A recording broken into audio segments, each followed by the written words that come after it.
அஸ்ஸலாமு அலைக்கும் வரஹ்மத்துல்லாஹி வபரகாத்துஹு. அன்பிற்குரிய சகோதர சகோதரிகளே, இஸ்லாத்தின் பார்வையில் உணவு, உடை, உறைவிடம் என்ற தொடர் நிகழ்ச்சியில் நேற்றைய தினம் இறுதியாக வேதக்காரர்கள் அறுத்தவைகளை நம்ம உண்ணலாம் என்பதையும், வேதக்காரர்கள் என்றால் யார் என்ற விவரத்தையும் நேற்றைய தினம் அறிந்து கொண்டோம். அதன் தொடர்ச்சியாக இன்றைக்கு முஸ்லீம்களாக இருந்து கொண்டு அல்லாஹ்வுக்கு இணை கற்பிக்கக்கூடியவர்கள் உருவாகியிருக்கிறார்கள். நபிகள் நாயகம் ஸல்லல்லாஹு அலைஹி வஸல்லம் காலத்தில் இப்படி ரெண்டு பிரிவாக முஸ்லீம்கள் இருக்கவில்லை. எல்லாருமே தௌஹீதாக தான் இருந்தாங்க. இந்த முஸ்லீம்களுக்குள்ளேயே இணை கற்பிக்கக்கூடியவர்கள் உருவானது பிற்காலத்தில் தான். அதனால் ரசூலுல்லாவுடைய காலத்தில் இப்படி ரெண்டு சாரார் இருந்து அந்த ஒரு சாராரை எப்படி ரசூலுல்லா டீல் பண்ணாங்க அப்படிங்கிறதுக்கு நேரடி ஆதாரம் கிடைக்காது. ரசூலுல்லா காலத்தில் இருந்தால் தான், தர்காவாதி இருந்தால் தான் தர்காவாதியை ரசூலுல்லா எப்படி நடத்தினாங்க என்று நம்ம அறிய முடியும். ரசூலுல்லாவுடைய காலத்தில் எல்லாம் யூதர்கள் தான் தர்காவாதியாக இருந்தாங்க. திருந்தி வந்தவங்கள்லாம் முஸ்லீம்களாகத்தான் இருந்தாங்க. அதனால் இப்போ நம்ம இந்த இஸ்லாத்தில் இருந்து கொண்டு முஷ்ரிக்குகள் செய்த காரியத்தை செய்யக்கூடியவர்கள், யூதர்கள் செய்கிற காரியத்தை செய்யக்கூடியவர்கள், எதையெல்லாம் அல்லாஹ் ஷிர்க் என்று சொல்லி இருக்கிறானோ அந்த காரியங்களை இஸ்லாத்தின் பேரால் செய்யக்கூடியவர்கள் தவறான கொள்கையில் இருக்கிறார்கள் என்று நம்ம நம்புகிறோம். அதன் அடிப்படையில் தான் அவங்களுடைய கொள்கையை தவறு என்று நம்ம விமர்சித்து கொண்டு இருக்கிறோம். இப்படி இருக்கும் பொழுது அவங்க அல்லாஹ்வுக்கு இணை கற்பிக்கிறார்கள் என்று நம்ம நினைத்தோம் என்று சொன்னால் அவங்க அறுத்ததை நம்ம உண்ணலாமா? அவங்க ஷிர்க் வைக்கிறாங்கன்னு நம்ம முடிவு எடுத்துடுறோம். ஷிர்க்கு தான் அவங்க செய்கிற காரியம். தர்காவில் வழிபடுறது, பில்லி, சூனியம், தாயத்து, தட்டு இதெல்லாம் நம்புறது, இது எல்லாமே ஷிர்கான காரியம் என்பதற்கு ஆதாரம் இருக்கிறது. அந்த காரியத்தை அவர்கள் செய்வார்கள் என்று சொன்னால் அவங்க இணை கற்பிக்கிற காரியத்தை தான் செய்கிறார்கள். அப்படிங்கிறதுனால அவங்க அறுத்ததை நம்ம உண்ணலாமா? அறுக்கிறது ஒரு தர்காவாதி என்ன செய்கிறாரு, அந்த ஆட்டை அறுத்து நமக்கு தர்றாரு, அதை சாப்பிடலாமா என்றால், இதை பொறுத்த வரைக்கும் இஸ்லாமியன் என்று தன்னை சொல்லி கொண்டு அவன்கிட்ட எந்த மாதிரியான மாறுபட்ட கொள்கைகள் இருந்தாலும் அவனை முஸ்லீம் கணக்கில் தான் நம்ம எடுத்துக்கிறணும். அல்லாவிடத்தில் அவங்க குற்றவாளிகள் ஆவார்கள்னு சொல்லணுமே தவிர உலக விஷயத்தில் யாரையும் நம்ம இணைஞ்சிட முடியாது. எந்த ஒரு காரியம் செஞ்சாலும் அவங்கள காஃபிர்னு சொல்லிட முடியாது. அதே நேரத்தில் அவர்களை பின்பற்றி தொழணுங்கிற ஒரு விஷயம் வரும்பொழுது மாத்திரம் தனி சட்டம் இருக்கிறது. நீங்கள் இணை கற்பிக்கிறவர்களை தலைவராக ஏற்றுக்கிறாதீங்க, அவங்கள பின்பற்றாதீங்க என்பதற்கு நிறைய பள்ளிவாசலை நிர்வகிக்கிற பொறுப்பு அவங்களுக்கு கொடுக்கக்கூடாது என்றெல்லாம் வர்ற காரணத்தினால அந்த தொழுகையில் இமாமாக நியமிக்கிற விஷயத்தில் அந்த தப்பான கொள்கையில் உள்ளவங்களாக இருந்தால் நம்ம நியமிக்க முடியாது, பின்பற்ற முடியாது. அது இல்லாமல் மற்ற எல்லா காரியங்கள்லையும் அப்படிப்பட்டவர்கள் இருப்பார்கள் என்று சொன்னால், நம்ம காலத்தில் இருக்கிறாங்க, அந்த மாதிரி இருப்பார்கள் என்று சொன்னால் அவர்களோட உள்ள எல்லா தொடர்புகளையும் எல்லா முஸ்லீம்களைப் போலத்தான் நம்ம வைத்து கொள்ள வேண்டும். அப்படி பிரித்து பார்க்கக்கூடாது என்று இஸ்லாம் நமக்கு வழிகாட்டுகிறது. எப்படி வழிகாட்டுகிறதுன்னு சொன்னால், ரசூல் ஸல்லல்லாஹு அலைஹி வஸல்லம் சொல்கிறாங்க, புகாரியில் 391வது ஹதீஸ், மன் ஸல்லா ஸலாத்தனா, யார் ஒருவர் நம்முடைய தொழுகையை தொழுகிறாரோ, தொழுகை 5 வேளை தொழுகை இருக்க நம்பி அதை தொழுகிறாரோ, வஸ்தக்பல கிப்லத்தனா, நமது கிப்லாவை முன்னோக்குகிறாரோ, தொழுகிறார், கிப்லாவை முன்னோக்கிறார், அக்கலை ரபி ஹத்தனா, நாம் அறுக்கிறத அவர் சாப்பிட்றாரு, நீங்கள் அறுத்ததை நான் சாப்பிட மாட்டேன் என்று சொல்லாமல் நம்ம எதை அறுக்கிறோமோ அதை என்ன செய்கிறார், அவர் சாப்பிடுகிறார். அப்படி சாப்பிட்டாரையானால் ஃபதாலிக்கல் முஸ்லீம், அவர் தான் முஸ்லீம். அவர்கிட்ட மற்ற விஷயங்களை ரசூலுல்லா பார்க்க சொல்லலை. இந்த உலகத்தில் முஸ்லீமாக கணக்கெடுப்பதற்கு ஃபதாலிக்கல் முஸ்லீம், அவர் தான் முஸ்லீமாக ஆவார். அல்லது லஹு திம்மத்துல்லாஹி ஓ திம்மத்து ரசூலி, அவருக்கு அல்லாஹ்வுடைய பொறுப்பும் ரசூலுடைய பொறுப்பும் அவருக்கு இருக்கிறது. ஃபலா துஹ்விருல்லாஹ பி திம்மத்திஹி, அல்லாஹ்வுடைய பொறுப்பில் நீங்கள் என்ன செய்ய, இடையூறு செஞ்சிடாதீங்க. அதான் இந்த மாதிரி ஒருத்தர் இருந்தாரையானால், பொதுவாக இஸ்லாத்தை ஏற்காதவர்களோடு எதிர்த்து நம்ம யுத்தம் செய்யணும்ல, அந்த கணக்கில் இவங்க வருவாங்கன்னா வரமாட்டாங்க. இதை சொல்லிட்டாலேயே அவங்க அல்லாஹ்வின் பொறுப்பில் வந்துடுறாங்க. இதை சொல்லணும், அதாவது தொழுகையே தொழணும், கிப்லாவை நோக்கணும். நாங்கள் வேறு கிப்லா வச்சுருக்கோண்டா அவங்க சேர்க்காதீங்க. நாங்கள் இந்த கிபிலாவை நோக்கி தான் அவங்களும் நம்ம எதை கிபிலாவை நோக்கி தொழுகிறோமோ அதையே தொழுகிறார்கள். நாம் எந்த 5 வேளை தொழுகையை சொல்லுகிறோமோ அந்த தொழுகையை தான் அவங்களும் தொழுகிறாங்க. நம்ம அறுத்து கொடுத்ததை அவங்க சாப்பிட்றாங்க. 3 கண்டிஷன் ரசூலுல்லாஹ் போடுறாங்க. மன்சல்லா சலாத்தனா வஸ்தக்பல கிபிலத்தனா அக்கல தபீஹத்தனா, இந்த 3 காரியத்தையும் செய்வார்களே ஆனால் பதாலிக்கல் முஸ்லீம், அவர் தான் முஸ்லீமாக கணக்கிடப்படுவார். இது புகாரியில் 391வது ஹதீஸில் இருக்குது. 393வது ஹதீஸில் இதோட ஒரு இன்னொன்று சேர்த்து சொல்லப்படுது, 4ஆக சொல்லப்படுது. இதில் 3 சொல்லப்பட்டுச்சுல, அதில் 4 விஷயம் சொல்லப்படுகிறது. அது 4 விஷயம் என்னென்னு கேட்டால், மன் ஷஹித அல்லா இலாஹ இல்லல்லா, லா இலாஹ இல்லல்லாஹ் என்று யார் உறுதிமொழி சொல்கிறாரோ, வஸ்தக்பல கிபிலத்தனா, நமது கிபிலாவை முன்னோக்குகிறாரோ, ஓ சல்லா சலாத்தனா, நமது தொழுகையை தொழுகிறாரோ, ஓ அக்கல தபீஹத்தனா, நாம் அறுத்ததை உண்கிறாரோ, ஃபஹுல் முஸ்லீம், அவர் முஸ்லீமாக இருப்பார்.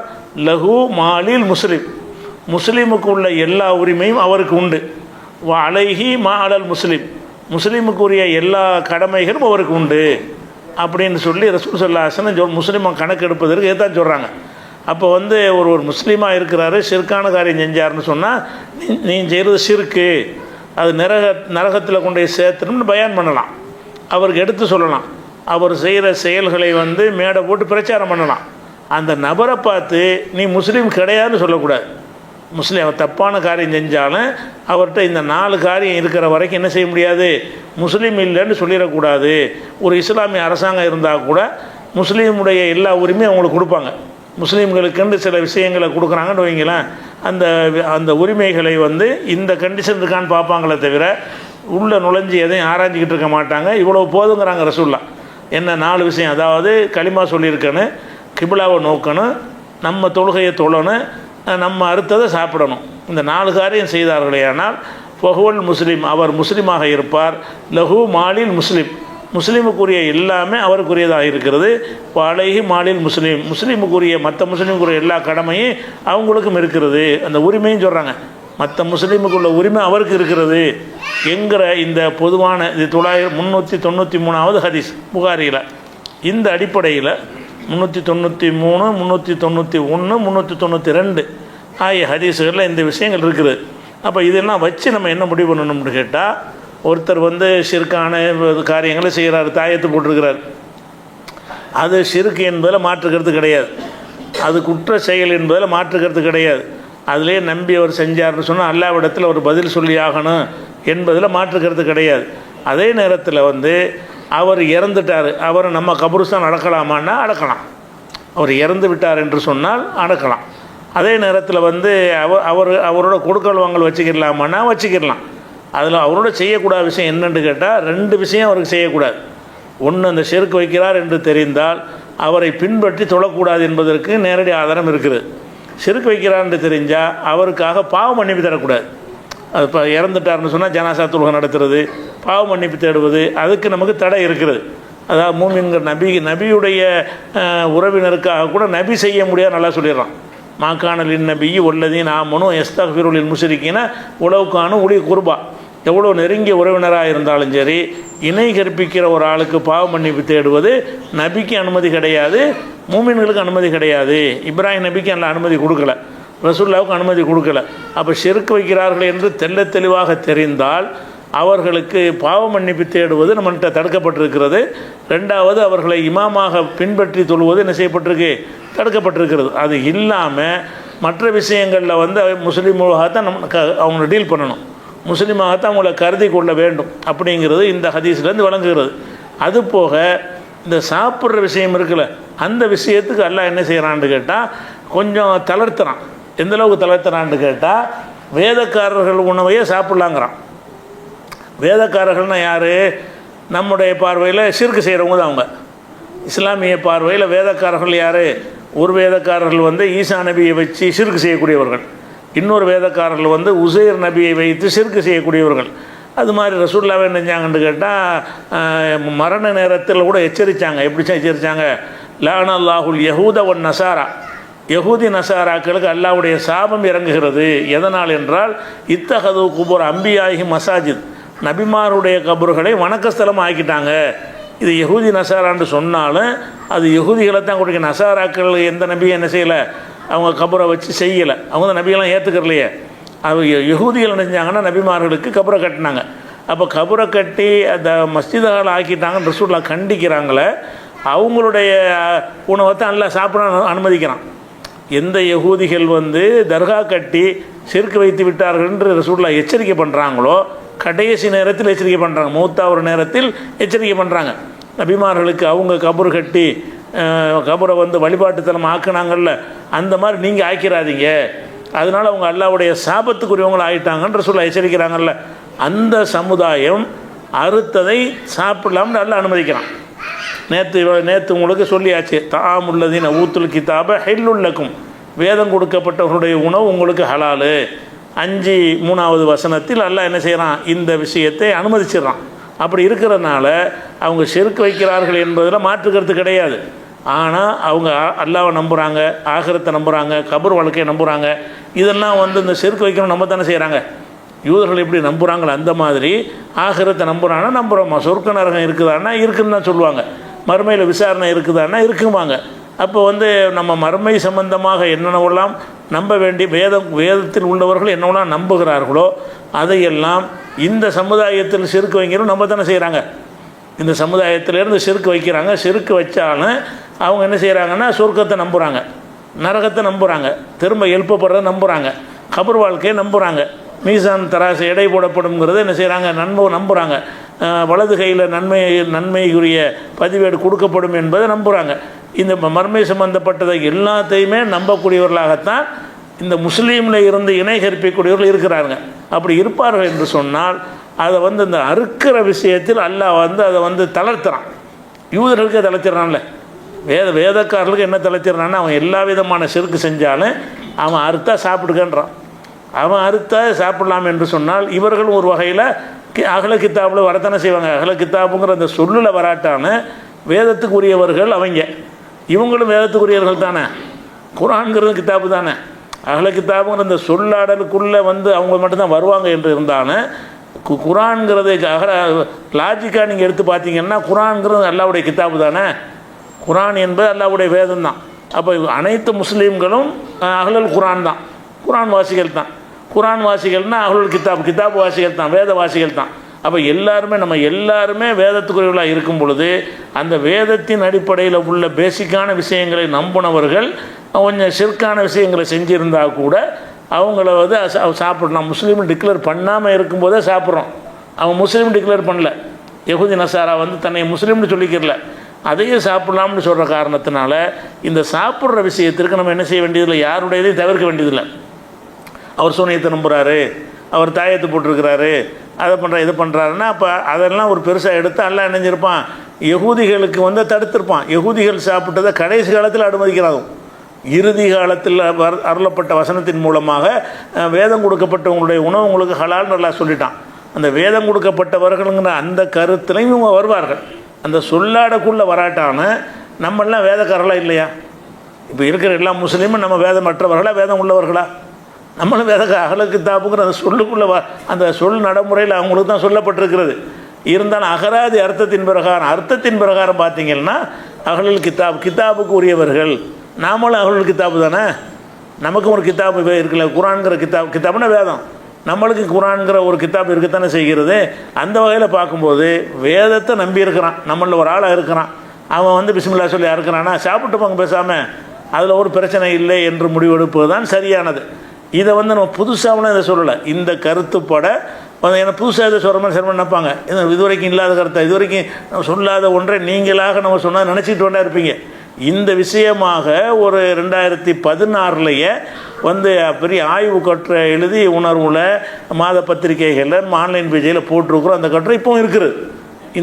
இந்த புது மசாலா கிடையாது. ஆனால் ரொம்ப ஆரம்ப காலத்தில் கூடாதுன்னு சொல்லிகிட்டு இருந்தோம். 2016க்கு முன்னாடி 15க்கு முன்னாடி எல்லாம் அவன் அடுத்தது சாப்பிடக்கூடாது அப்படிங்கிற மாதிரிலாம் சொல்லிக்கிட்டு இருந்தோம். ஆனால் பிறகு ஆய்வு செஞ்சு பார்க்கும்போது இந்த விஷயத்தில் அல்லாஹ் அவ்வளோ கடுமை காட்டலை. அல்லாஹ் கடுமை காட்டாத ஒன்றை நம்ம ஏன் கடுமை காட்டணும்? அல்லாஹ் இவனுங்களுக்கே போய் அகலுக்கு தாப்புடையது அடுத்த சாப்பிட்டுக்கங்கிறான்ல. அவன் என்னென்ன மாதிரி செருக்கு வச்சான்னு பச்சையாக தெரிகிறது. வேதத்தையே மாற்றுறான், வேதத்தை விற்கிறான். கேடுகட்ட ஒரு கொள்கையில் இருக்கிறான்னு சொல்லி இன்றைக்கி வரைக்கும் யகூதிகளை நம்ம பேசிக்கிட்டு இருக்கிறோம். குர்ஆன் அப்படி விமர்சிக்கிறது அவங்கள, அப்படி அவர்களை கடுமையாக விமர்சிக்கிற அந்த ஒரு சமுதாயம் அறுத்ததை தந்தால் சாப்பிடுங்கிறான்லாம். அப்போ இந்த சாப்பாடு விஷயத்தில் அல்லாஹ் என்ன செய்கிறான்னு கேட்டால், கிதாபுடைய கொள்கையில் இருந்தால் போதும், வேதத்தினுடைய கொள்கையில் இருந்தால் போதும் என்று அல்லாவே முடிவெடுத்திருக்கிற காரணத்தினால் இந்த முடிவு தான் எடுக்கணும் என்று சொல்லி ரொம்ப காலத்துக்கு முன்னாடியே, நீண்ட காலமாக 2016 நீங்கள் எடுத்துக்கிறீங்க, 8-9 வருஷத்துக்கு முன்னாடியே இது எல்லா அறிஞர்களும் கூடி ஆய்வு செஞ்சு ஆய்வு கட்டுரையாக ஆன்லைன் பிஜியில் இது கட்டுரையாகவும் போட்டிருக்கிறோம். அதைத்தான் புதுசாக உங்களுக்கு விலைக்கு சொல்கிறோமே தவிர இது வரைக்கும் இல்லாமல் இப்போ எடுத்த நிலைப்பாடு சில பேர் ஆரம்பிச்சிருவாங்க. இப்போ எடுத்த நிலைப்பாடுனா இல்லை, ஆரம்பத்தில் இதுதான் நிலைப்பாடு, ஆரம்பத்துலேருந்து இதை தான் நம்ம சொல்லி கொண்டு இருக்கிறோம். ஆனால் 2016க்கு முந்தைய சொன்னதை எடுத்து போட்டு வேண்டாம் என்ன செய்வாங்க, அவர் சாப்பிடக்கூடாது என்று சொன்னார், 15 சொன்னார், 14 சொன்னார்னா அது நம்ம சொன்ன தவறுங்கிறத நம்மளே விலைக்கு சொல்லி மறுகற்றை போட்டுட்டோம். அந்த கற்றை தான் இன்றைக்கி வரைக்கும் இருந்து கொண்டு இருக்கிறது. அதனால் அது போக என்ன பார்க்கணும்னு கேட்டால், இந்த சாப்பிட்றத சொல்லும்பொழுது அல்லாஹ் என்ன செய்கிறான்னு கேட்டால், அந்த பேரை சொல்லணும், அல்லாஹ்வுடைய பேரை சொல்லணும்ல, அந்த சொல்கிற எல்லா இடங்கள்லையும் செயற்பாட்டு வினையாக சொல்கிறான். பேரை சொல்லுங்கள் என்று சொல்லாமல் சொல்லப்பட்டால், அல்லாஹ்வுடைய பேர் சொல்லப்பட்டால் சாப்பிடுங்க, சொல்கிறவன் யாருங்கிறத பிரச்சனை இல்லைங்கிற மாதிரி அல்லாஹ் என்ன செய்கிறான், அது எப்படி கொண்டு வர்றான்னா 6:118 ஃபக்குலு நீங்கள் உண்ணுங்கள் மிம்மா துக்கி ரஸ்முல்லாஹி அலைஹி, அல்லாஹ்வுடைய பெயர் எதன் மீது சொல்லப்பட்டதோ, நீ தவ்வது அதாவது சிறுக்கு வைக்காத ஒருத்தன் சொன்னது அப்படின்லாம் வர கிடையாது. சொல்கிறவனை பற்றி இங்கே அல்லாஹ் பேசவே இல்லை. எப்படி சொல்கிறான், மிம்மா துக்கி ரஸ்முல்லாஹி அலைஹி, அல்லாஹ்வுடைய பெயர் எதன் மீது கூறப்பட்டிருக்கிறதோ அதனை உண்ணுங்கள். அங்கேயும் செயற்பாட்டு வினை கூறப்பட்டதுன்னு என்ன செய்கிறது, ஆளை சொல்லாமல் செயற்பாட்டு வினையாக வந்திருக்கிறது.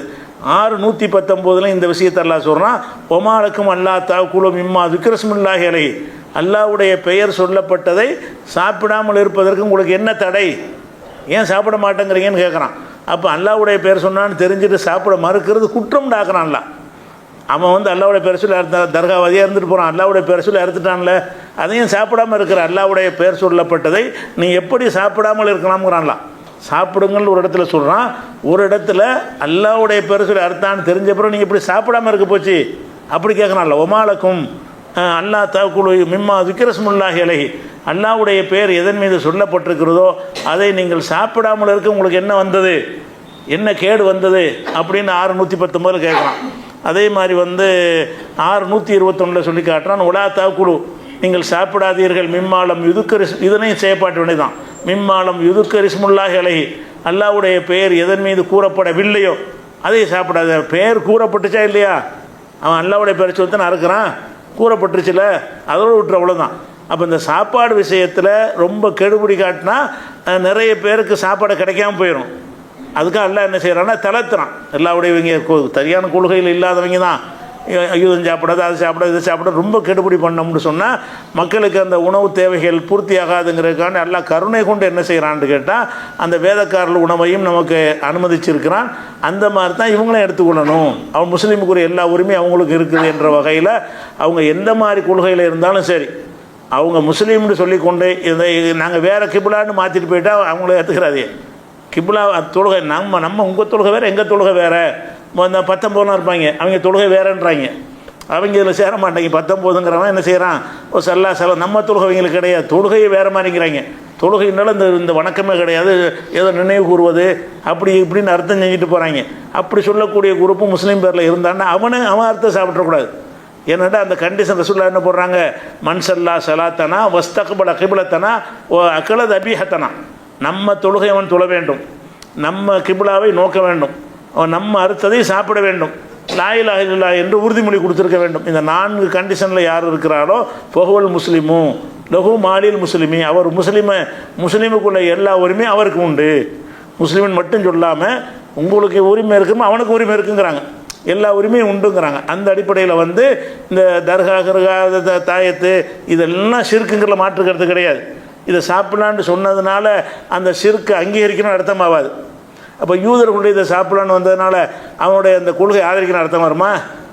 இப்படி ஏதாவது நினைத்தீர்கள் என்று சொன்னால் அப்போ யூதனுடைய இதை சாப்பிட அனுமதிக்கிறான்ல, வேதக்காரனுடைய இதை சாப்பிட அனுமதிக்கிறான். அதை சாப்பிட்ட காரணத்தினால அவன் தர்கா கட்டினது, கபருக்கு வணக்கம் கட்டினது, உசைர் நபி அல்லான்னு சொன்னது, அவன் செஞ்ச எல்லா அக்கிரமத்துக்கும் சப்போர்ட்னு அர்த்தம் வருமா? அதில் வரும்னு அல்ல அனுமதிச்சிருக்க மாட்டான். அது வேறு இது வேறு நல்லா பிரிச்சிடறான். அல்லா பிரித்ததை போட்டு நம்ம என்ன செய்யக்கூடாது, சேர்த்துடக்கூடாது. அல்லாவே பிரித்து காட்டுறான். அவனுடைய கொள்கை தப்பான கொள்கையாக இருப்பது என்பது வேறு, அவன் அறுத்ததை சாப்பிடுது என்பது வேறு. இதை சாப்பிட்ட காரணத்தினால் அந்த கொள்கையை ஆதரிக்கிறேங்கிற அர்த்தம் வராது. அதான் அதுக்கு அர்த்தம். அல்லாஹ் அதை அனுமதித்ததுக்கு என்ன அர்த்தம்? வேதக்காரர் உணவை நீங்கள் உண்ணலாம் என்று சொன்னால் அவனுடைய எல்லா செயலும் அக்செப்ட்னு அர்த்தமா? இல்லை. அவனுடைய எல்லா செயலும் குர்ஆன் கண்டிக்கிறது, ஹதீஸில் கண்டிக்கப்பட்டிருக்கிறது. கண்டித்து விட்டு தான் என்ன செய்கிறான்னு கேட்டால் சாப்பாடு மட்டும் சாப்பிட்டுக்கிறங்க. அந்த அடிப்படையில் தான் அந்த விஷம் கொடுத்த விஷத்தை கொண்டு வந்த ஒரு பெண் கொடுக்கும்போது சாப்பிட்ருக்குறாங்க.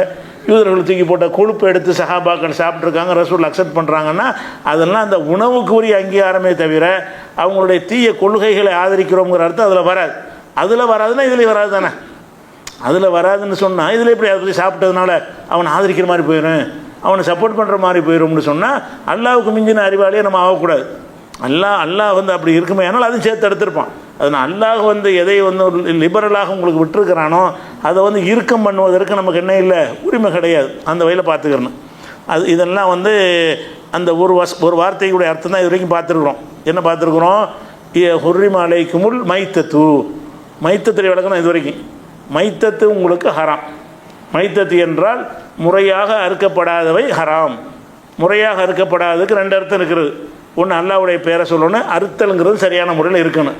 அதில் விதிவிலக்கு, இந்த வேட்டை இதெல்லாம் விதிவிலக்கு இருக்குது. இது இந்த மாதிரி இருந்தால் உங்களுக்கு ஹலால் என்று அல்லாஹ் சொல்லிட்டான். அது மைத்தத்தில் வராது. ஒரு தர்காவாதி அறுத்தாலும் மைத்தத்து கிடையாது, அது முறைப்படி அறுக்கப்பட்டதில் சேர்ந்துடும். ஒரு யூதன் அறுத்தாலும் என்ன வராது, அது மைத்தத்தில் வராது. அது முறைப்படி அது நம்ம ஏற்றுக்கிட்டோம்ல, இஸ்லாம் ஏற்றுக்கிட்ட ஒரு முறை தானே. அல்லாஹ் ஏற்றுக்கிட்டான்னா இப்போ அதில் போய் கொஸ்டின் பண்ண முடியாது. அந்த ஒரு விஷயம் முடிந்து விட்டது. அடுத்ததாக அந்த வசனத்தில் அல்லாஹ் ரெண்டாவது என்ன சொல்கிறான்னு கேட்டால், இன்னொரு இது கூடுதலாக தெரிஞ்சுக்கிறணும். இந்த அறுத்தது நமக்கு ஹலால்னு சொல்லும் பொழுது, இப்போ நவீன காலத்தில் ஒரு தடவையில் ஆயிரக்கணக்கானது அறுப்பாங்க. இப்போ நவீன காலத்தில் இப்போ கோழியை முறைப்படி அறுக்கணான்னு வைங்க, ஒவ்வொரு கோழியாக உட்காந்துக்கிட்டு அறுத்துக்கிட்டு இருக்கிறான்னா ரொம்ப டைம் எடுக்கும். வீட்டுக்கு தேவைக்கு அறுக்கிறது பெரிய விஷயம் கிடையாது. 2 கோழி 3 கோழி அறுப்பீங்க, ஒரு கோழி அறுப்பீங்க, அவ்வளோதான் வேலை முடிஞ்சு போச்சு. ஒரு வியாபாரத்துக்கு அறுக்கிறேன்னு வைங்க, ஒரு கல்யாணத்துக்கு அறுக்கிறேன்னு வைங்க, எல்லாத்துக்கும் கல்யாணத்தில் எல்லாம் சிக்கன் பிரியாணி போடணும்னு சொன்னால் ஒரு 1000 கோழி அறுக்க வேண்டியிருக்குன்னு வைங்க. பெரிய தடபுலான விருந்து அல்லது பெரிய வர்த்தகம் பண்ணுறான், அவன் ஆயிரக்கணக்கான கோழிகளை அறுக்க வேண்டியிருக்குன்னு சொன்னால் ஒவ்வொரு கோழியாக பிடிச்சி அறுத்துக்கிட்டு இருந்தால் என்னவாகும், அது அந்த டைம் சரியாக வராது. மனிதர்களுக்கு சிரமமாக தான் இருக்கும். அப்படி சிரமமாக இருக்கனால என்ன செய்கிறாங்கன்னு கேட்டால், இப்போ நவீன காலத்தில் அதை எளிமைப்படுத்துவதற்காக வேண்டிய நம்ம பிஸ்மில்லா சொல்கிற தனியாக விட்டுருங்க. அவன் சும்மா அறுக்கிறதுக்கு அவன் டைம் ரொம்ப எடுக்கும்ல. சும்மா போட்டு அறுக்கிற ஒரு கோழியை சாவடிக்கிறதுக்கு 1000 கோழியை சாவடிக்கிறதுக்கு 1000 மடங்கு டைம் எடுக்கும்ல, ஒன்றா செஞ்சால். அதுக்காக என்ன பண்ணுறாங்கன்னு கேட்டால், அந்த ஆடு மாடுகளை அறுக்கக்கூடியவர்கள், முறையை அறுக்கக்கூடியவர்கள் இஸ்லாமிய நாடுகள்லேயே அறுக்கக்கூடிய என்ன செய்கிறாங்கன்னு கேட்டால், அதுக்குன்னு ஒரு கில்லட்னு ஒரு கருவி, அதுக்கு ஒரு கருவி மாதிரி வச்சிடுறாங்க. அதில் என்ன செய்கிறாங்கன்னா, ஆடுனா 100 ஆட்டை ஒன்றா அப்படி நிப்பாட்டுவாங்க. அதுக்கு நேராக கத்தி கரெக்டாக அங்கே இருக்கும்.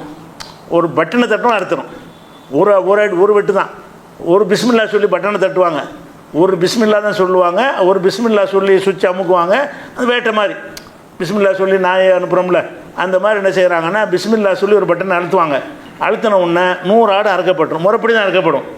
நம்ம எந்த மாதிரி அறுக்கப்படணுமோ அந்த இடத்துல கரெக்டாக கத்தி வர்ற மாதிரி அந்த பொசிஷனில் அப்படி நிப்பாட்டினா கரெக்டாக நிற்கும். அது கழுத்தில் அந்த கத்தி வர்ற மாதிரி இருக்குது. மாட்டுக்கு ஒரு அட்ஜஸ்ட்மெண்ட்டு, ஆட்டுக்கு ஒரு அட்ஜஸ்ட்மெண்ட்டு, கோழி போன்றதுக்கு தனியான கில்லட் மிஷின்கள் வச்சுருப்பாங்க. அப்போ கோழி அறுக்கிறாங்க என்ன செய்வாங்கன்னா வரிசை அந்த கோழியாக அனுப்பி விட்ருவாங்க. அப்படி நிற்கும். அது நின்று அப்படி தலையை தூக்கி நிற்கிற மாதிரி பிடிக்கிற மாதிரி வச்சுருவாங்க. அது ஒரு சுவிட்சையை போட்டு விட்டோன்னே எல்லா இடத்தையும் எடுத்துரும். ஒன்று தனித்தனி கத்தி இருக்கும்.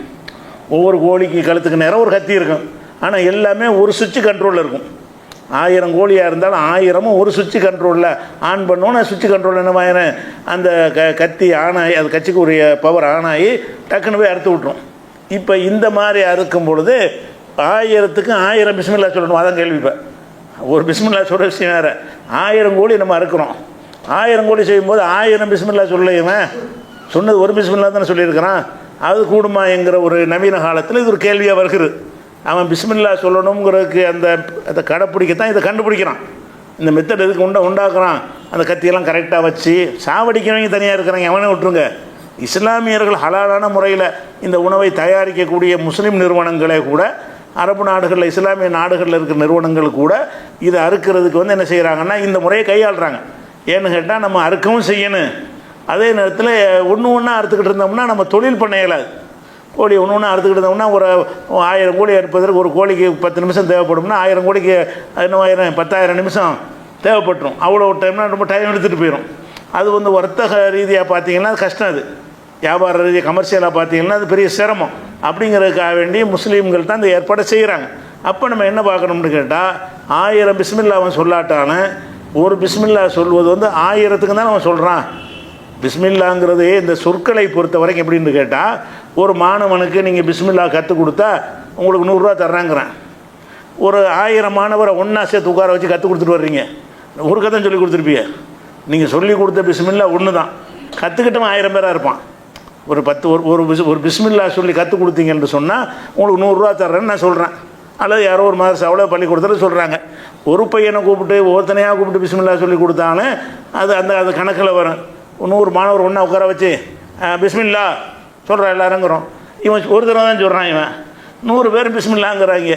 அவன் 100 பேர் கற்றுக் கொடுத்தன ஆவானா, ஒரு ஆள் கற்றுக் கொடுத்தன ஆவானா? 100 பேர் கற்றுக் கொடுத்தன ஆயிடுவாங்க. உலகத்தில் அப்படி தானே புரிஞ்சுக்கிறோம். அப்போ உலகத்தில் என்ன செய்யணும்னா இது சொல்கிற விஷயங்கள். பிஸ்மில்லான்னு சொல்வது வந்து ஒரு தடவை சொன்னாலும் அது 100க்கு தானே அவன் சொல்கிறான். மனசில் எதுக்கு இருக்குது? இந்த 100க்கும் சேர்த்து அல்லாட்ட பர்மிஷன் வாங்குறது தான். பர்மிஷன் வந்து ஒன்று தனித்தனியாக வாங்கலாம், ஒரு மொத்தத்துக்கு வாங்கலாம்ல.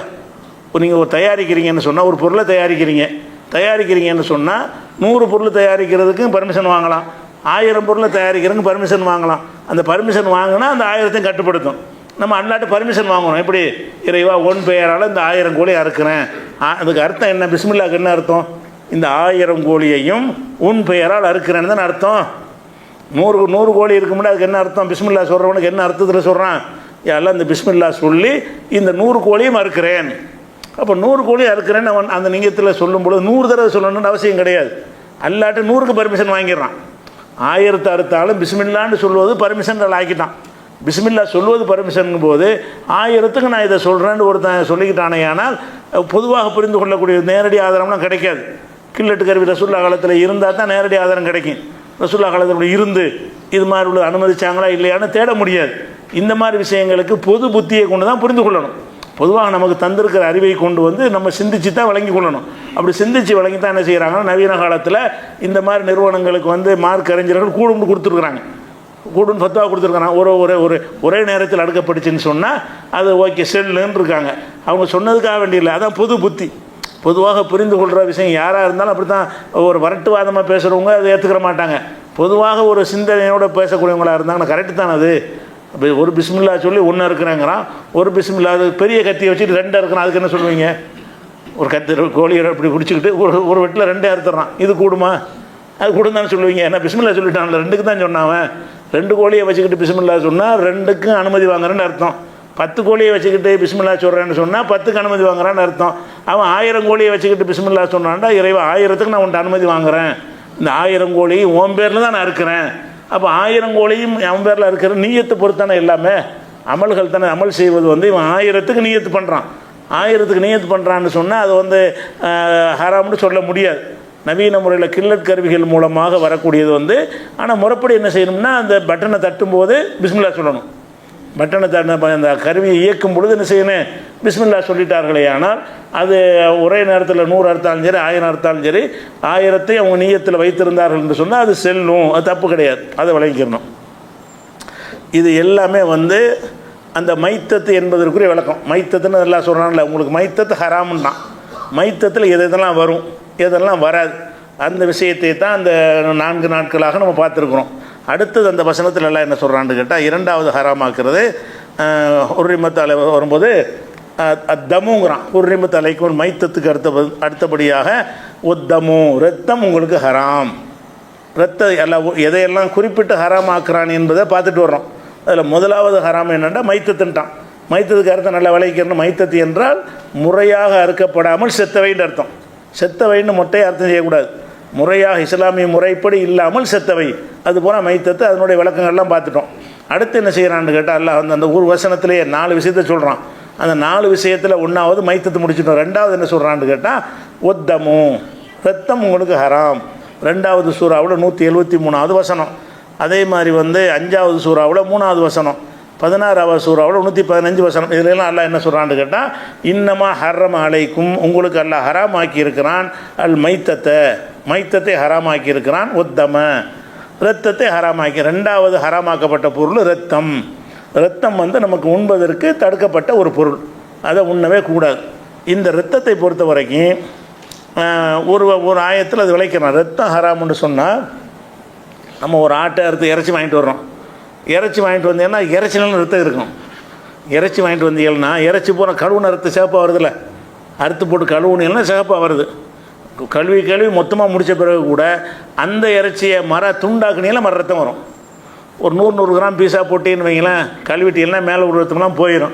கழுவி முடித்த பிறகு 50 கிராம் அதை கட் பண்ணிங்கன்னு வைங்க, அது நடுவில் உள்ள ரத்தம் வரத்தான் செய்யும். அப்போ இறைச்சி முழுவதும் ரத்தம் இருந்துக்கிட்டு தான் இருக்குது. ரத்தம் ஹராம்னு சொன்னால் இறைச்சியில் வந்து ஒவ்வொரு நரம்புகள்லையும் ரத்தம் வந்து ஊடுருவி இருக்கிறது. அப்போ ரத்தம் ஹராமுக்கு என்ன அர்த்தம், இப்படி தப்பாக மக்கள் விளங்கிடக்கூடாதுங்கிறதுக்காக வேண்டி 6:145 வசனத்தில் அதில் விலைக்கு சொல்கிறான்ல. எப்படி சொல்கிறான்னா, அவு தமன் மஸ்பூஹன், ஓட்டப்பட்ட ரத்தம். அறுத்தவனை பீறிட்டு வருதில்ல, அந்த ரத்தம் தான். இறைச்சிக்குள்ளேயே தங்கி இருக்கிற ரத்தம் இல்லைன்னு காட்டுறதுக்காக என்ன செய்யறான், ரத்தம்னு 3 இடத்துல சொல்லிட்டு ஒரு இடத்தில் அந்த ரத்தத்தை விலைக்கு சொல்லிடறான்ல. விலைக்கு சொல்கிற வசனம் 6:145 வசனத்தில் எல்லாம் என்ன சொல்கிறான்னு கேட்டால், அவு தமன் மஸ்பூஹன்னா அது ஓட்டப்பட்ட ரத்தம். அறுத்தவனை பீறிட்டு வருதில்ல, அந்த ரத்தம் தான் உங்களுக்கு ஹராம். அப்போ ஆட்டை அறுத்துறீங்க, கழுத்து வழியாக நரம்புல எல்லாம் வந்துருச்சு. வந்ததுக்கு பிறகு அந்த இறைச்சியில் ரத்தம் இருக்குமானால் அப்படி வெள்ளை கலர் வர்றாரோ கலவணும்லாம் தேவை கிடையாது. திருப்பி கழுவ ரத்த கலர் வந்துக்கிட்டே இருக்குன்னு சொல்லி அதுக்காக வேண்டி குடமாக தண்ணியை ஊற்றி கழுவ தேவையே இல்லை. அது அப்படி ரத்த கலராக இருந்தாலும் நீங்கள் சமைக்கலாம். அது வந்து ஹராம் கிடையாது. எது ஹராமுன்னு கேட்டால், ஓட்டப்பட்ட ரத்தம் தான் ஹராமு. ரத்தம் ஹராமுன்னு பொதுவாக சொல்லிட்டாலும் ஓட்டப்பட்ட ரத்தம்னு ஒரு இடத்தில் தெளிவுபடுத்திட்ட காரணத்தினால அந்த ரத்தம் வந்து இறைச்சியில் ஒட்டி கொண்டிருக்கிற, அது மீனில் கூட ரத்தம் இருக்கும், அறுத்தா கூட சகப்பாலாம் வரும்ல, அதெல்லாம் ஓடக்கூடிய ரத்தம் கிடையாது. ஓடக்கூடிய ரத்தம் ஓட்டப்பட்ட ரத்தமாக இருந்தால் மட்டும்தான் ஹராமு. அது இல்லாத ரத்தங்கள் சதையில் கொஞ்சம் ஒட்டி இருக்கும் என்று சொன்னால் அதெல்லாம் பெரிய அளவு கிடையாது. சின்ன இறைச்சியோட அளவோட கம்பேர் பண்ணும்போது ஒரு 0.5% கூட வராது. 99.5% இறைச்சியாக இருக்கும், ஒரு 0.5% ரத்தமாக இருக்கும். அந்த கலராக இருக்கிறதுனால நிறைய கொஞ்சோண்டு துரிய போட்டால் ஒரு பானையே சிவப்பாக்கிடலாம்ல, அதனால உங்களுக்கு சிவப்பாக தெரியுது. சிவப்புங்கிற நிறத்தை வந்து என்ன செய்யலாம், நீங்கள் ஒரு டன்னில் ஒரு டன் தண்ணீரில் கூட ஒரு துளி கலரை போட்டால் எல்லாம் அந்த கலர் மாறிக்கணும்.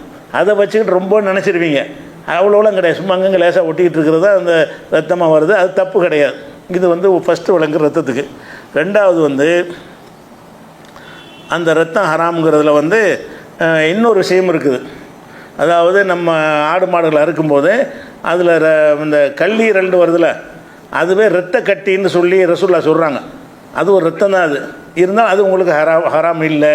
அதை தவிர 2 ரத்தங்கள் உங்களுக்கு ஹலாலாக்கப்பட்டிருக்குங்கிறாங்க.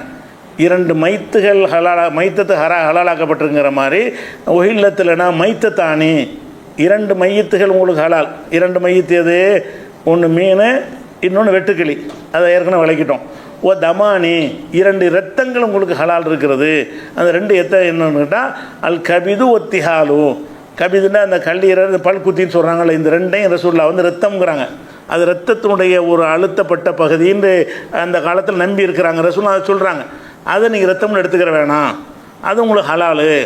ரத்தம் மாதிரி ரத்த கட்டி மாதிரி உள்ளே இருந்தால் கூட அது வந்து இறைச்சியில் சேர்ந்துடும், அது ஓட்டப்பட்ட ரத்தத்தில் வராதுன்னு அதை இதில் கொடுத்துட்டாங்க. அடுத்தது வந்து என்னென்னு கேட்டால், இந்த ரத்தத்தை ஹராமாக்குனதுக்கு நமக்கு மார்க்கத்தில் காரணம் சொல்லலை. நமக்கு எதுக்கு ரத்தத்தை ஹராமாக்கணும், எந்த ஒரு ஹராமுக்கும் உங்களுக்கு காரணமே சொல்ல கிடையாது. இந்த உணவுகளில் ஹராமாக்குனதுக்கு இதை சாப்பிட்டால் இன்னென்ன கேடு வரும் அப்படிங்கிறதுலாம் கிடையாது, சொல்லப்படவே கிடையாது. சில விஷயங்கள் எல்லாம் ஹராமாக்கியிருப்பான், அது கேடு தராமல் கூட இருக்கும். கேடு தராத விஷயங்களையும் எல்லாம் ஹராமாக்குவான். எதுக்காக நீ ஆக்குவான்னு கேட்டால், நான் ஒரு எஜமான், நான் அனுமதிச்சது நீ சாப்பிடு, நான் அனுமதிக்காத சாப்பிடாத அப்படின்னு தன்னுடைய பவரை காட்டுறதுக்காக வேண்டி மல்ல என்ன செய்வான், நிறைய ஹராமாக ஆக்கியிருப்பான். அதுக்கு உதாரணம் சொல்வதாக இருந்தால் நேற்று கூட எடுத்து காட்டியிருக்கிறோம். யூதர்களுக்கு என்ன செஞ்சான், அல்லாஹ் வந்து கொழுப்புகளே ஹராமாக்கினான். அது கேடு தரும் என்பதற்கு ஹராமாக்கியிருந்தால் நமக்கு ஹராமாக்கியிருப்பான்ல.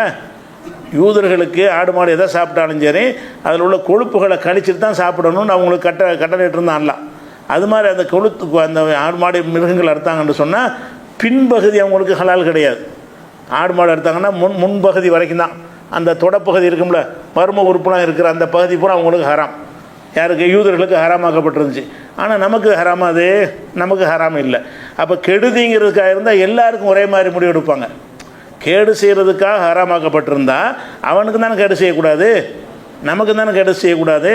அவனுக்கு ஹராமாக்கின ஒன்றை நமக்கு எல்லாம் ஹலாலாம் வாக்கியிருக்கிறான்.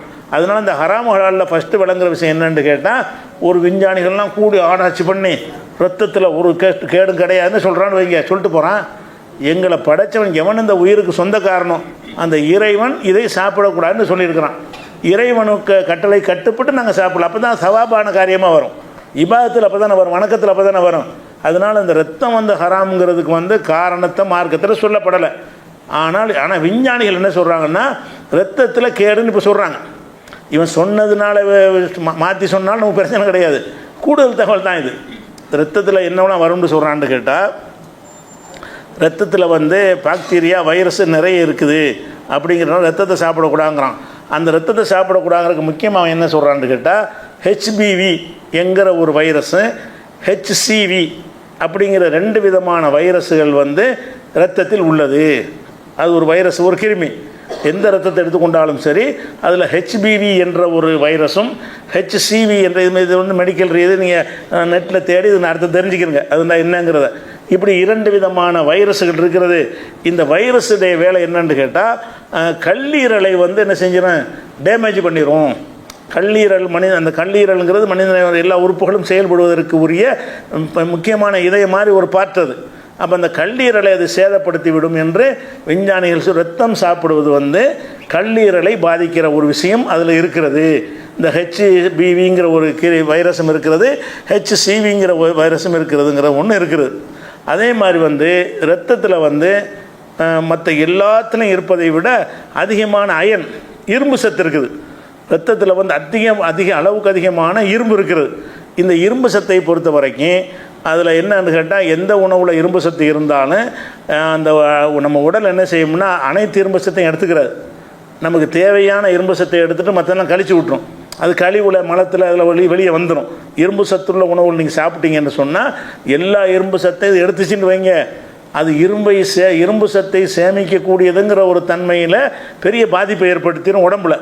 இரும்பு சத்துகள் வந்து தேவைக்கு தான் இருக்கணும். ஆனால் இதில் என்ன தாறுமாறாக இருக்குங்கிறான். ரத்தத்தில் என்ன இருக்குது, அயன் ரொம்ப அளவுக்கு அதிகமாக இருக்குது. இதெல்லாம் என்ன செய்யணும்னு கேட்டால், அதிகமாக அந்த இரும்பு சத்து அதிகமான ரத்தத்தை சாப்பிடும் பொழுது நம்ம உடம்புல என்ன செய்யணும்னு கேட்டால், இரும்பை சேமிக்கிற நோயின்னு ஒரு நோய் இருக்குதான். அந்த நோய் இல்லாதவர்களுக்கு வந்து இரும்பு சத்து உணவை சாப்பிட்டீங்கன்னு சொன்னால், தேவையான இரும்பை எடுத்துக்கொண்டு 1 கிராம் இரும்பை எடுத்துக்கொண்டு 99 கிராம் வெளியே தள்ளிடும். பொதுவாக எல்லா மனிதனுடைய உடலும் இந்த இரும்பை சேமிக்கிற நோயின்னு ஒரு நோய் இருக்குது. அந்த நோய் இந்த ரத்தத்தை சாப்பிட்றவர்களுக்கு நிறைய சாப்பிட்றாங்க, நிறைய அயன் வருதா, உடம்பை என்ன ஆயிரும்னு கேட்டால், இந்த ரத்தத்தை நம்ம சேமித்து வச்சுக்கிறோன்னு அப்படிங்கிற இந்த இரும்பு சத்தை சேமித்து வச்சுக்கிறோம்னு அதிகப்படியான இரும்பு சேமிக்கப்பட்டுச்சுன்னு சொன்னால் அது எல்லா உறுப்புகள்லையும் நுழைந்து எல்லாத்தினுடைய செயல்பாட்டையும் பாதிக்கும். இரும்பு சத்து சேமிக்கப்படக்கூடாது. தேவைக்கு எடுத்துக்கொண்டு ஒரு இடத்துக்கு அதை சப்ளை பண்ணிவிட்டு மீதி உள்ளதெல்லாம் வெளியே கழிவில் வந்துடணும்.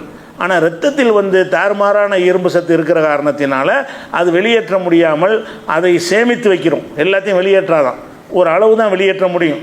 அந்த ஒரு அளவுக்கு மேலே அதிகமான இரும்பு சத்து கொடுக்கும்பொழுது என்னவாகும்னு கேட்டால், வெளியேற்றப்படாமல் உடம்புலே சேமிக்கக்கூடிய நிலை வந்துடும்.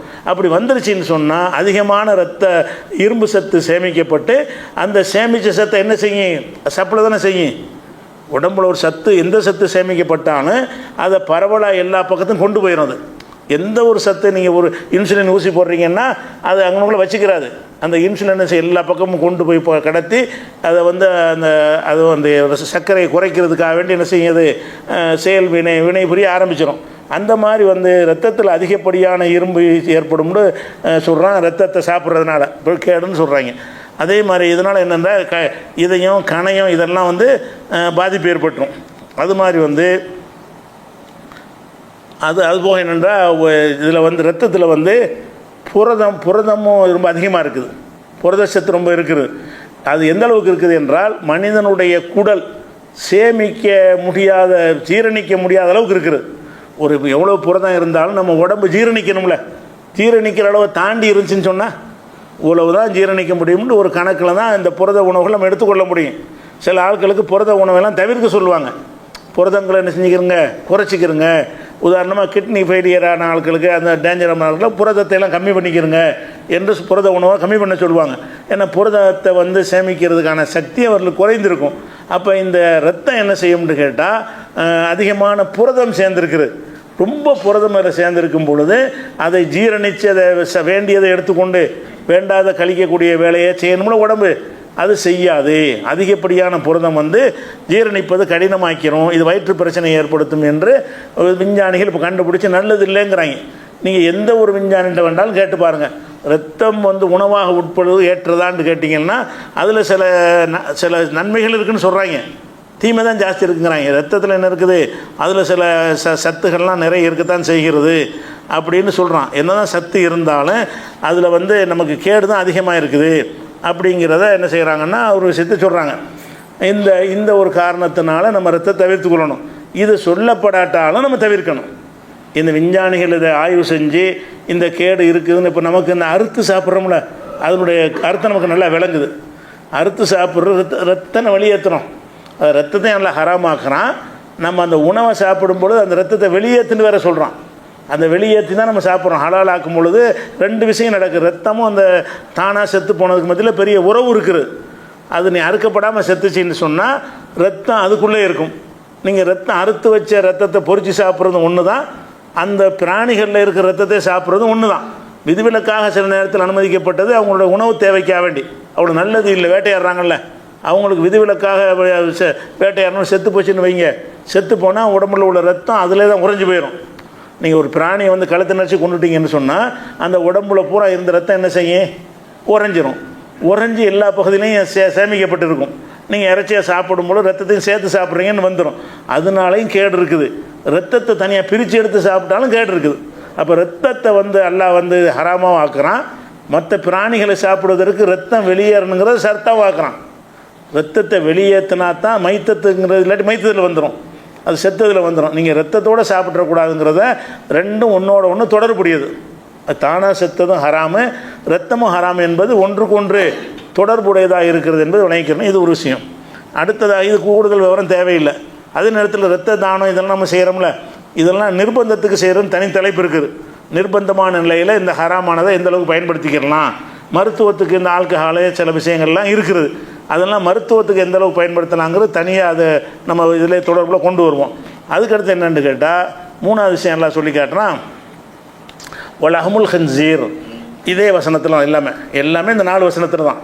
273, 53, 645, 1615 இந்த வசனத்தில் அல்ல என்ன செய்கிறான்னா, பன்றியுடைய மாமிசம் உங்களுக்கு ஹராம், வலஹமுல் ஹன்சீர்.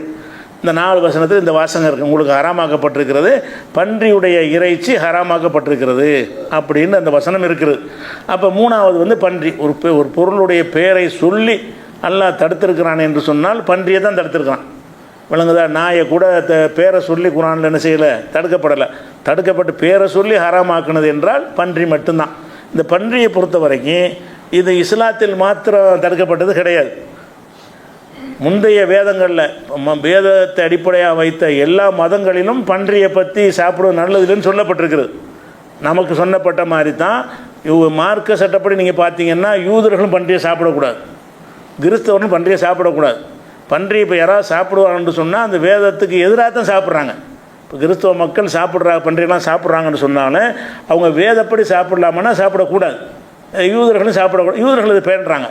யூதர்கள் என்ன செய்ய மாட்டாங்க, பன்றியை சாப்பிட மாட்டாங்க. இன்றைக்கி வரைக்கும் என்ன செய்ய மாட்டாங்க, நம்ம எப்படி பன்றியை சாப்பிட மாட்டோமோ அந்த மாதிரி யூதர்கள் பன்றியை சாப்பிட மாட்டாங்க. அவங்க அந்த வேதத்தில் உள்ளதை கடைப்பிடிக்கிறாங்க.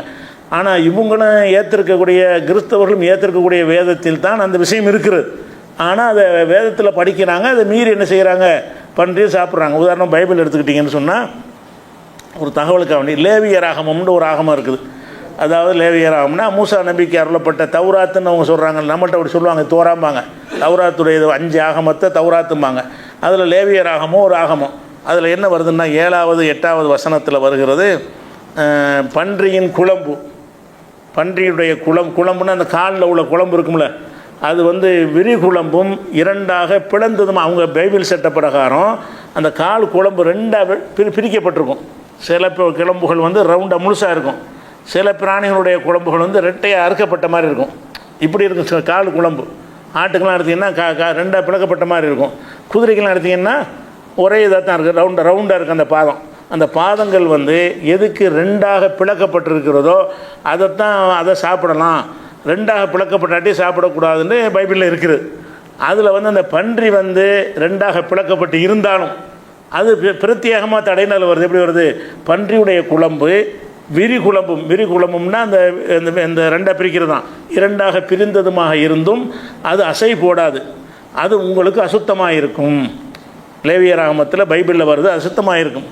இவைகளின் மாமிசத்தை புசிக்கவும் இவைகளின் உடல்களை தொடவும் வேண்டாம், இவைகள் உங்களுக்கு தீட்டாக இருக்க கிடையாது, தொடக்கூட கூடாதுன்னு இருக்குது. பைபிள் என்ன இருக்கிறது? நீங்கள் பன்றியுடைய மாமிசத்தை சாப்பிடவும் கூடாது, பன்றியை தொடவும் கூடாது அப்படின்னு இருக்குது. ஆனால் எல்லா கிறிஸ்தவரும் என்ன செய்கிறாங்க? பன்றியை வந்து உணவாக கொள்வதை கொள்கையாக வச்சுருக்கிறாங்க.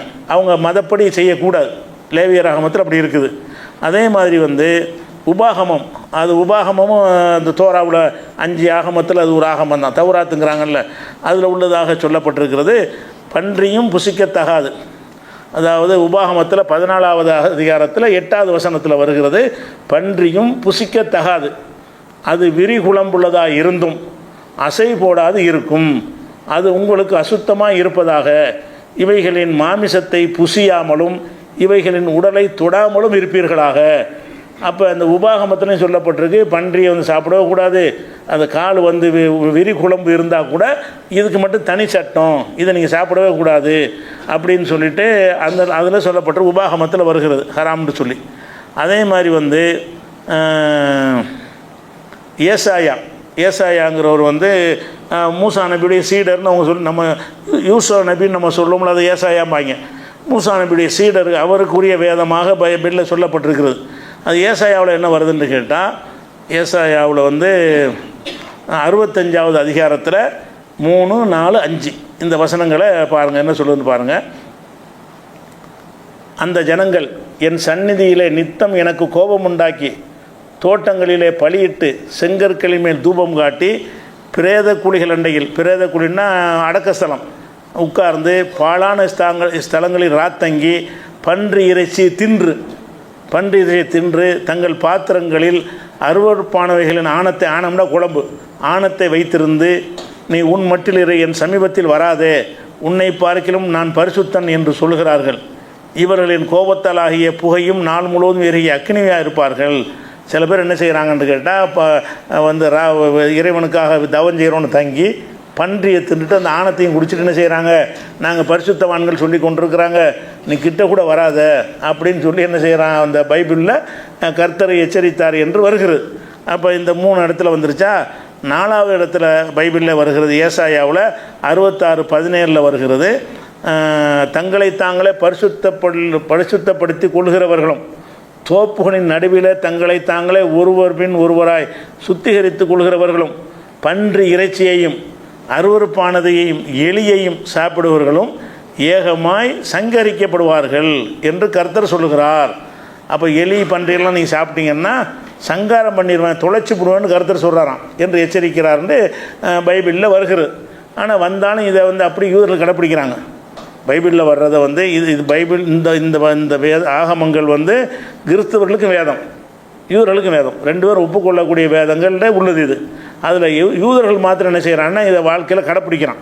அவன் சாப்பிட மாட்டான், பன்றியை சாப்பிட மாட்டான். கிறிஸ்தவர் என்ன செய்கிறாங்கன்னு கேட்டால், பன்றியை சாப்பிட சொல்லி எந்த ஒரு பர்மிஷனும் பைபிளில் கிடையாது, தடை தான் இருக்கிறது. ஆனால் என்ன செய்கிறாங்கன்னா அவன் இந்த பைபிளில் புறக்கணித்து தான் சாப்பிட்றாங்க. எதுக்கு இதை நம்ம சொல்கிறோம்னு கேட்டால், அதாவது உலகத்தில் உள்ள அதிகமான மக்கள் பின்பற்றக்கூடிய மதம் வந்து கிறிஸ்துவ மதம்னு சொல்கிறாங்க. அப்போ 2வது முஸ்லீம் இஸ்லாமிய மதம்னு சொல்கிறாங்க.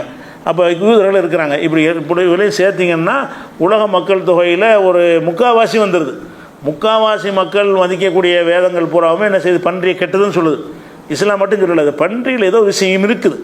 பன்றி நமக்கு ஹராமாக்கின மாதிரி அவங்களும் ஹராமாக்கியிருக்கிறான், இவங்களும் ஹராமாக்கியிருக்கிறான்ல. எல்லாருமே அது வேறு சமுதாயங்களில் கூட பன்றி சாப்பிடாமல் இருக்காங்க. வேதத்துக்கு அப்பாற்பட்ட சமுதாயங்கள் கூட பன்றியை தொடமாட்டாங்க. அந்த வேதக்காரர்கள் இல்லாத சமுதாயம் இருக்கிறாங்கல்ல, அவங்க கூட என்ன செய்வாங்கன்னா ஒரு பன்றி தான் திட்டுவாங்க, இப்போ நான் பன்றின்னு திட்டுறேன். அவங்க எதுக்கு திட்டுறாங்கன்னா பன்றி ஒரு அருவருக்கத்தக்க ஒன்றாகத்தான் அவங்க என்ன செய்கிறாங்க. அவங்க இருக்கிற காரணம் என்னன்னா சாக்கடையில் உள்ளதில்லை, சாக்கடையில் புரள்றது காரணத்தினாலேயே பன்றியை அதிகமான மக்கள் வெறுக்கிறாங்க. அப்போ உலகத்தில் உள்ள அதிகமான மக்களால் இயல்பாக வெறுக்கப்படக்கூடியதாகவும் இருக்கிறது. முந்தைய வேதங்களிலும் கூட அது தடுக்கப்பட்டதாக இருக்கிறது. பன்றிங்கிறது நமக்கும் பன்றியை ஹராமாக்கிட்டான்லாம், பன்றியை சாப்பிடாதுன்னு. இந்த பன்றியை சாப்பிடாமல் இருக்கிறதுக்கு எங்கேயாவது காரணம் சொல்லியிருக்காங்கன்னா காரணம் சொல்லலை. பன்றி சாப்பிடாதீங்கன்னு மட்டும்தான் நமக்கு சொல்லப்பட்டிருக்கு. நம்ம என்ன செய்யணும், அல்லாஹ் சொல்லிட்டான்னு நம்ம தவிர்த்து கொண்டு வருகிறோம். இந்த பன்றி ஹராம் விஷயத்தில் மட்டும் முஸ்லீம்கள் 100% இருக்கிறாங்க. வழங்குதா, இஸ்லாத்தில் எதை கடைப்பிடிச்சாலும் கடைப்பிடிக்காட்டாலும் மோடி பன்றின்னு சொல்லக்கூட மாட்டாங்க. எங்கள் ஊர்லலாம் பன்றி கட்டை காலுமாங்க. பன்றின்னு இப்படி சொல்லுது, வாயை குப்பிளிக்கணும். பன்றின்னு சொல்லிட்டு அல்ல பன்றின்னு சொல்கிறான். வழங்குதா, திங்க தான் கூடாது. பன்றி ஹராம்னு சொல்லும்போது பன்றின்னு சொல்ல தானே வேண்டி இருக்குது. அந்த பன்றிங்கிற வார்த்தையே சொல்லக்கூடாதுன்னு வச்சுருக்காங்க. எங்கள் ஊரில் சொல்ல மாட்டாங்க. பன்றியை சொல்லணும்னு செய்வாங்க, கட்டை காலும்பாங்க. அது கட்டைக்காலை சாப்பிடக்கூடாதுன்னு சொல்லிட்டு அந்த பன்றிங்கிற வார்த்தையை சொன்னாலே தப்புங்கிற அளவுக்கு விளங்கியிருக்கிறாங்க. இப்போ பன்றி எல்லாம் ஹராமாக்கியிருக்கான். அந்த ஹராமை விட்டும் அவ்வளோ தூரமாக இருக்கிறாங்க, பயங்கர தூரத்தில் இருக்கிறார்கள். ஆனால் அல்லாஹ் ஹராமாக்கின மற்ற விஷயங்கள்ல எல்லாம் அவ்வளோ தூரமாக இல்லை. வழங்குதா, வட்டி கிட்டி எல்லாத்துலேயும் சர்வசாதாரணமாக பூந்து விளையாடுறாங்க. அல்லாஹ் ஹராமாக்கின பன்றிக்கு மட்டும் என்ன செய்வான், பன்றி சொல்லக்கூடாது. பன்றி முஸ்லீம் எப்படி பன்றி சாப்பிட்றது? சரிதான், அந்த பேணுதல் கரெக்டு தான். பேணுதல் கரெக்டாக இருந்தாலும் இது எல்லாத்துலையும் இருக்கணுமா இல்லையா? எல்லாத்துலையும் இருக்க காணும். சரி, அதுக்கு அடுத்து என்னென்னு கேட்டால், இந்த பன்றியை பொறுத்த வரைக்கும் அறிவியல் ரீதியாக என்ன சொல்கிறாங்கன்னு பார்த்துவிட்டு நம்ம வேறு இதுக்கு எதிர்வாதம் சில பேர் வைக்கிறாங்க. அது ஒன்று இருக்குது. முஸ்லீம்களில் ஒரு நவீன காலத்தில் உள்ள சில அறிஞர்கள் இந்த பன்றி இறைச்சின்னு எல்லாம் சொல்கிறான், மற்றதெல்லாம் சாப்பிட்லான்னு சொல்கிறவங்களாம் இருக்கிறாங்க. அந்த வாசகத்து உரிய விளக்கம்லாம் சொல்ல வேண்டியிருக்கிறது. அதை சொல்வதற்கு முன்னாடி இந்த பன்றியுடைய தன்மை என்னன்னு பார்த்தீங்கன்னா,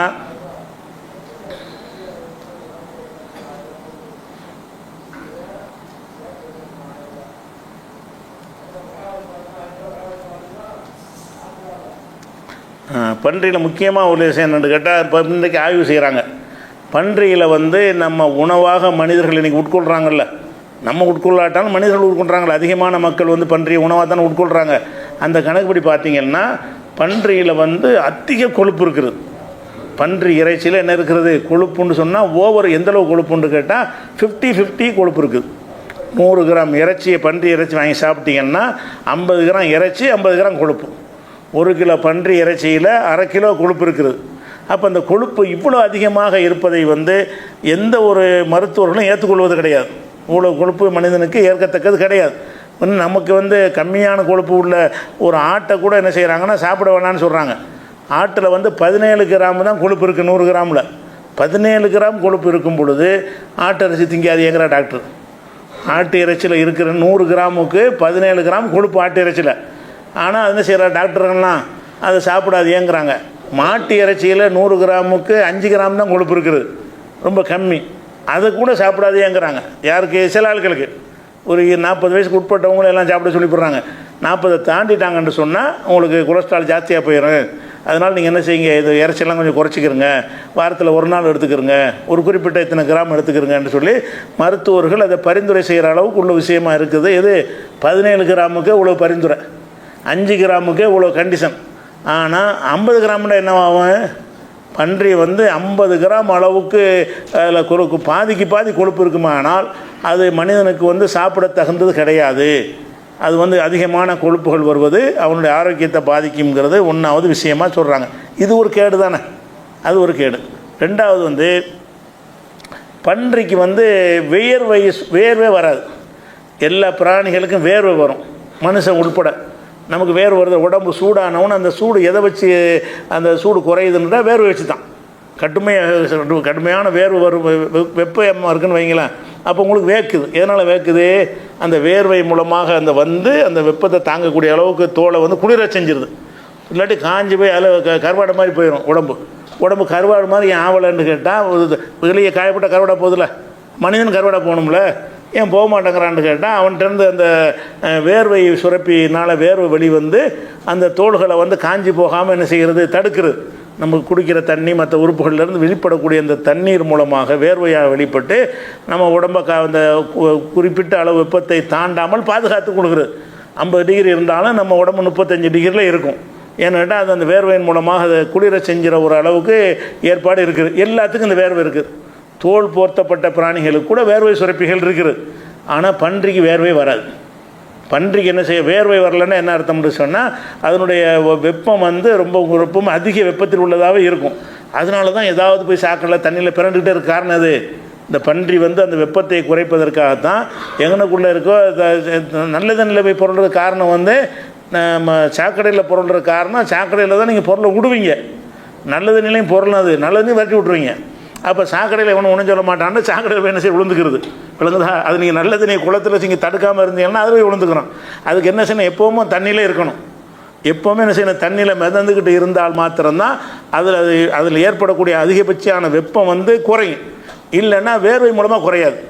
எல்லா பிராணிகளுக்கும் வேர்வை மூலமாக வெப்பம் குறைகிறது, பன்றிக்கு வேர்வை மூலமாக வெப்பம் குறையாது. வேர்வை சிறப்பு இல்லைங்கிறாங்க, அது ஒரு விஷயத்த இருக்குது. அதே மாதிரி வந்து 29 டிகிரிக்கு மேலே வந்து பன்றிக்கு வெப்பத்தை தாங்க முடியாது. நம்ம 40 டிகிரியும் தாங்கிக்கிறோம்ல, 40-50 டிகிரி வரைக்கும் கூட இப்போ தாங்கிக்கிறாங்க. இப்போ பல 50 டிகிரிலாம் வந்துருச்சு இப்போ சில நாடுகளில். 50 டிகிரி அளவு கூட நம்ம வெப்பத்தை தாங்கிக்கிறோம். 29க்கு மேலே அது தாக்கு பிடிக்காது. அதுக்கு 29 வெப்பம் வந்துருச்சுன்னா உடனே என்ன செஞ்சிடறேன், சாக்கடையில் ஏதாவது தண்ணியில் விழுந்துடும். அப்படி அதனால ஒரு கெடுதி வருதுன்னு சொல்கிறாங்க. அது வேர்வை சுரப்பு இல்லாது. அது வந்து என்ன செய்யுதுன்னு கேட்டால், அதாவது ஒரு ஆய்வு செஞ்சாங்க. இப்போ இதயத்தில் வீக்கம் ஏற்படக்கூடிய, இதயம் வீங்குவதுன்னு ஒரு வியாதி. இதயத்தில் ஹார்ட் அட்டாக் மேலே பல மாதிரி பிரச்சனைகள் இருந்தாலும் இருக்கிற சைஸை விட இதயம் கொஞ்சம் பெருசாகி போயிடுறது வீங்கி. இதயம் வீக்கம் ஏற்பட்டுச்சுன்னா என்னவாயிரும்னு கேட்டால் அது வந்து ஃபங்க்ஷனுக்கு சிரமமாக இருக்கும்.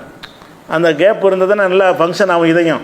இதயம் கொஞ்சம் வீங்கிருச்சுன்னா அது அழுத்தம் கொடுக்குறதுலாம் குறைஞ்சிருமா இல்லையா. வீங்கி போச்சுன்னு சொன்னால் அதுவே கொஞ்சம் அதிகமான இடத்த பிடிச்சிக்கிறோம். காலி இடத்துல இருந்தால் தான் இதயம் வந்து பம்பிங் பண்ண முடியும். இதயத்துக்கு பக்கத்தில் காலி இடம் இருக்கணும். அப்போ தான் அப்படி சுருங்கி விரிய முடியும். அந்த இதயமே வீங்கி போச்சுன்னு சொன்னால் அந்த காலி இடத்துல அது பிடிச்சிக்கிறோம். அப்படின்னா என்ன ஃபங்க்ஷன் சரியாக இருக்காது. அப்போ இந்த மாதிரி கார்டியோ மயோபதி போன்ற அந்த நோய்களுக்கு பேர் சொல்கிறாங்க. அந்த மாதிரி இதயம் வந்து வீக்கம் வந்து பல நாடுகளில் ஆய்வு செய்கிறாங்க. அதாவது மேற்கத்திய ஐரோப்பிய நாடுகளில் வந்து இந்த இதய வீக்கம் உள்ளவங்க 5 மடங்கு அதிகமாக இருக்கிறாங்க. இந்த பன்றி சாப்பிடக்கூடிய நாடுகளில், பன்றி உணவாக சாப்பிடக்கூடிய நாடுகளில் மற்ற நாடுகளில் இருப்பதை விட 5 மடங்கு அதிகமாக இருக்கிறாங்க. பன்றி சாப்பிடாத நாடுகளில் வந்து ஒரு 20 பேருக்கு அந்த இதய வீக்கம் இருந்துச்சின்னு சொன்னால் இங்கே வந்து 100 பேருக்கு இருக்கும். பன்றி சாப்பிடாத நாடுகளில் ஒரு 20% பேருக்கு வந்து அந்த நோய் இருக்குது என்று வைத்து கொண்டீர்களே. ஆனால் அதில் 100 பேர் அந்த மாதிரி நோய் உள்ளவங்களை எடுத்தீங்கன்னு வைங்க, அதில் வந்து 20% பேர் பன்றி சாப்பிடாதவங்கள இருப்பாங்க. 80% பேர் யாராக இருப்பாங்கன்னா அந்த பன்றி சாப்பிட்றவங்கள இருப்பாங்க. அப்போ இதய நோய் வந்து இதய வீக்கம்ங்கிற நோய், இதயத்தில் பல நோய்கள் இருக்கிறது. இந்த நோய் வந்து நாடாப்புழுனால தான் ஏற்படுது. பன்றியில் ஒரு நாடாப்புழுன்னு ஒன்று இருக்கிறது. அது வந்து எந்த வெப்பத்திலையும் சாவாது. அந்த புழுக்கள் மூலமாகத்தான் இப்படியான பாதிப்பு ஏற்படுதுன்னு இப்போ கண்டறிஞ்சு என்ன செய்கிறாங்க, பன்றி வந்து ஒரு ஆரோக்கியத்துக்கு உரிய உணவு இல்லை அப்படின்னு சொல்கிறாங்க. இவங்க சொன்னாலும் சொல்லாட்டாலும் நமக்கு என்ன இல்லை, அது காரணம் கிடையாது. நமக்கு இறைவன் தடுத்து விட்டான்னு ஹராம். சரியா? அதுதான் அடிப்படையில் விளைவிக்கிறேன். இந்த கண்டுபிடிப்புகள்லாம் நாளைக்கு என்ன செய்வான்னா இதில் பெரிய நன்மை இருக்குன்னு ஒரு தமிழ்நாட்டு விஞ்ஞானிகள் வந்து எதாவது சொல்லுவாங்க. நன்மை தீமை 2வது மேட்ரு. அது கூடுதல் தகவல் தானே தவிர எங்களுக்கு இறைவன் ஹராம் ஆக்கிட்டானுங்கிறது தான் ஃபஸ்ட்டு தகவல். அதை ஒரு அடிப்படையாக வச்சுக்கிறேன். அவர் 3 விஷயமாச்சா. அதான் இன்னமா ஹர்ரமா இலக்குல் மைத்தத்தை ஒத்தம லஹமல் ஹின்சீர். இந்த இடத்துல அல்லாஹ் என்ன செய்கிறான்னா அந்த பன்றியை சொல்லும்போது பன்றி ஹராம்னு சொல்லாமல் பன்றியின் இறைச்சி ஹராமுங்கிறான். அதாவது ஹின்சீர்னா பன்றி, லஹமுன்னா இறைச்சி. அல்லாஹ் வந்து ஹின்சீர்ன்ற வார்த்தையை போடாமல் அந்த 4 வசனத்தில் தான் பன்றி ஹராம்னு சொல்லப்படுது. பன்றி ஹராம்னு சொல்கிற எல்லா வசனங்களும் என்ன வரும்னு கேட்டால் ஒரு லஹமுல் ஹின்சீர், ஹின்சீருடைய லஹமும் உங்களுக்கு வந்து தடுக்கப்பட்டிருக்கிறது அப்படின்னு சொல்லப்படுது.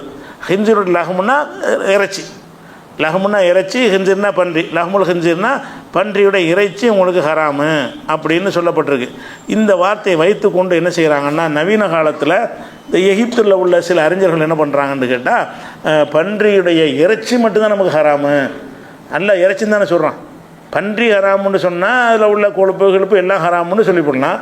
அல்லாஹ் வந்து என்ன செய்கிறான்னா பன்றியின் இறைச்சின்னு சொல்கிறான். 14 நூற்றாண்டாக வந்து எல்லாருமே இறைச்சின்னு சொன்னாலும் அனைத்தையும் எடுத்துக்கொள்ளணும்னு தான் புரிஞ்சுருக்கிறாங்க. ஆனால் இப்போ உள்ள என்ன செய்கிறாங்கன்னா அந்த வார்த்தையை வச்சுக்கிட்டு அல்லாஹ் எதையும் தேவையெல்லாம் பயன்படுத்துவானா, பன்றின்னு சொல்லியிருக்கலாம்ல, ஒரு ஹின்சீர்னு சொல்லியிருக்கலாம்ல, எதுக்கு வந்து லஹமுல் ஹின்சீர் நல்லா சொல்லுகிறான் அப்படின்னு சொல்லி என்ன செய்கிறாங்கன்னு கேட்டால் இந்த லஹமுல் ஹின்சீர்ன்ற வார்த்தை தான் 4 இடத்துலையும் வருது. ஹராமாக்கின 4 இடத்துலையுமே லஹமுல் ஹின்சீர் பன்றியின் இறைச்சி உங்களுக்கு ஹராம்னு வருது. அப்போ நவீன காலத்தில் உள்ள முஸ்லீம்கள் தான் ஆய்வு செய்கிறவங்கிற பேரில் என்ன செய்கிறாங்கன்னு கேட்டால், பன்றியில் வந்து அல்லாஹ் எந்த ஒரு விஷயத்தையும் வேஸ்ட்டாக சொல்ல மாட்டான். பன்றியின் இறைச்சி கழுத ஹராம்னா கழுத ஹராம்னே வரும், குதிரை ஹராம்னா குதிரை ஹராம்னே வரும். மற்ற ரசூல் ஹதீஸில் ஹராமாக்கும் போது குதிரையின் இறைச்சி கழுதின் இறைச்சின்னு வராது.